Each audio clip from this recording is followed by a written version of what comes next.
پاکستان میں آج کل ہو کیا رہا ہے؟ اچھا، اسے ایک پریشر کوکر کی طرح سمجھے، جہاں سیاسی، معاشی اور سماجی دباؤ خطرناک حد تک بڑھتا جا رہا ہے۔ آج ہم صدیق جان کے تجزیے کی روشنی میں یہ دیکھیں گے کہ اس پریشر کوکر کے اندر آخر پک کیا رہا ہے اور کیا یہ پھٹنے والا ہے۔ تو ہماری کہانی شروع ہوتی ہے ایک بہت ہی عجیب سیاسی تقرری سے۔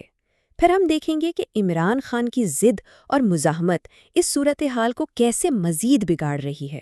اس کے بعد بات ہوگی معاشی بحران کی، جس نے عوام کا جینا مشکل کر دیا ہے، اور یہ دیکھیں گے کہ یہ بے چینی کس طرح ایک بڑی عوامی تحریک بن رہی ہے۔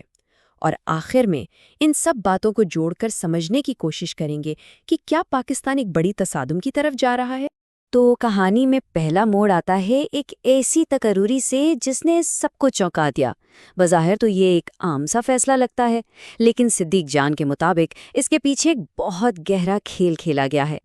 تو سب سے بڑا سوال یہی ہے کہ بھئی یہ اپوزیشن لیڈر کی تعیناتی کا فیصلہ آخر کیا کس نے؟ کیا یہ واقعی حکومت کا اپنا فیصلہ تھا یا پردے کے پیچھے کوئی اور ہی کہانی چل رہی تھی؟ تجزیے کے مطابق سرکاری موقف پر یقین کرنا بہت مشکل ہے۔ صدیق جان کا یہ جملہ ہی ساری صورتحال کو بیان کر دیتا ہے۔ ان کا یہ طنزیہ انداز بتا رہا ہے کہ یہ بات ہضم ہی نہیں ہوتی کہ اتنا بڑا فیصلہ وزیر اعظم یا ان کی ٹیم نے خود کیا ہوگا۔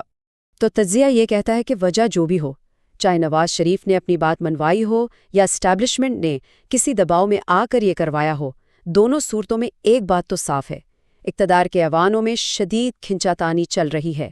یہ صرف ایک تقرری نہیں، یہ طاقت کی جنگ کا ایک بہت بڑا اشارہ ہے۔ اب اس سیاسی شطرنج کی بساط پر ایک طرف تو یہ پر اسرار چالیں ہیں، تو دوسری طرف ایک ایسا کھلاڑی ہے جو جھکنے کے لیے بالکل تیار نہیں: عمران خان۔ جیل میں ہونے کے باوجود ان کا سخت موقف اس بحران کو ایک بالکل نئی سمت دے رہا ہے۔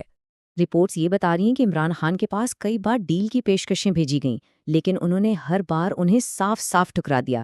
یہ صرف ایک سیاسی بیان نہیں، بلکہ ایک واضح پیغام ہے کہ وہ اپنے مطالبات سے ایک انچ بھی پیچھے نہیں ہٹیں گے۔ کوئی سمجھوتا نہیں، کوئی ڈیل نہیں، اور سرنڈر، اس کا تو سوال ہی پیدا نہیں ہوتا۔ یہ ہے عمران خان کا 3 نکاتی ایجنڈا۔ وہ ایک ایسی چٹان بن چکے ہیں جس سے ہر پیشکش ٹکرا کر واپس جا رہی ہے۔ جب سیاستدان اقتدار کی جنگ لڑ رہے ہوتے ہیں تو اس کی قیمت کون چکاتا ہے؟ عام آدمی۔ تو اب آتے ہیں اس پریشر کوکر کے سب سے اہم حصے کی طرف، وہ معاشی بحران جو عوام کے غصے کو ابال رہا ہے۔ ذرا یہ نمبر دیکھیں، 150۔ یہ صرف ایک ہنسا نہیں ہے، یہ 150 کہانیاں ہیں، 150 خواب ہیں جو ٹوٹ گئے۔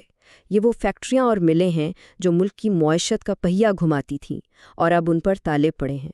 اور جب 150 فیکٹریاں بند ہوتی ہیں تو کیا ہوتا ہے؟ یہ ہوتا ہے تقریباً 4.5 لاکھ لوگ ایک دم سے بے روزگار ہو گئے۔ یہ صرف نوکریاں نہیں گئیں، یہ 4.5 لاکھ خاندان ہیں جن کے گھروں کے چولہے ٹھنڈے پڑ گئے ہیں۔ اور جن کی نوکریاں بچ بھی گئی ہیں، ان کی تنخواہ مہنگائی کھا رہی ہے۔ صرف پنجاب میں آٹے کی قیمت ہی دیکھ لیں، 90 روپے کلو سے سیدھا 150 روپے پر۔ یہ وہ بوجھ ہے جو ہر عام پاکستانی روز اٹھاتا ہے۔ تو صورتحال کچھ یوں ہے: بے روزگاری، غربت، مہنگائی، سب کچھ تاریخی سطح پر ہے۔ یہ بحرانوں کا ایک ایسا طوفان ہے جس نے پورے ملک کو اپنی لپیٹ میں لے رکھا ہے، اور یہی طوفان لوگوں کو سڑکوں پر نکلنے پر مجبور کر رہا ہے۔ جب معاشی دباؤ اس حد تک بڑھ جائے تو کیا ہوتا ہے؟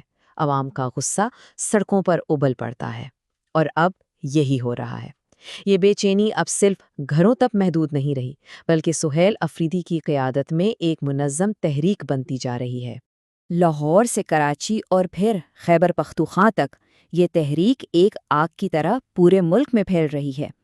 یہ نقشہ صاف بتا رہا ہے کہ یہ اب کسی ایک شہر یا علاقے کا مسئلہ نہیں رہا، بلکہ ایک قومی لہر بن چکا ہے۔ اور اس عوامی حمایت کا عالم یہ ہے کہ جہاں تحریک کے رہنما آزادانہ گھوم پھر رہے ہیں، وہیں تجزیے کے مطابق حکومتی وزراء اپنے حلقوں میں بھی نہیں جا پا رہے۔ اس سے اندازہ ہوتا ہے کہ عوامی طاقت کس کے ساتھ ہے۔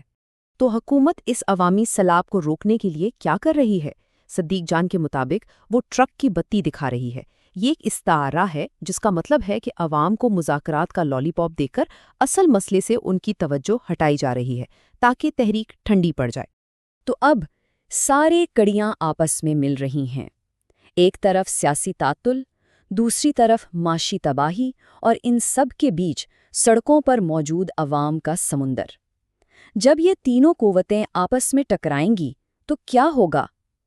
تجزیے کے مطابق ایک فیصلہ کن تصادم۔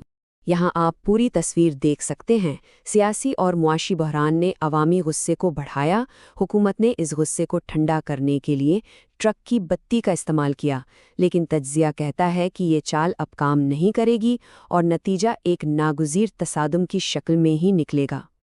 اور یہی اس پورے تجزیے کا خلاصہ ہے۔ کھیل اب سیاستدانوں کے ہاتھ سے نکل گیا ہے۔ اب فیصلے بند کمروں میں ٹیبل پر نہیں ہوں گے بلکہ سڑکوں پر ہوں گے۔ تو آخر میں سوال یہ رہ جاتا ہے، جب سیاست، معیشت اور عوام کی طاقت کا یہ طوفان آپس میں ٹکرائے گا تو کیا پاکستان کا موجودہ نظام یہ جھٹکا برداشت کر پائے گا؟ اس کا جواب تو آنے والا وقت ہی دے گا۔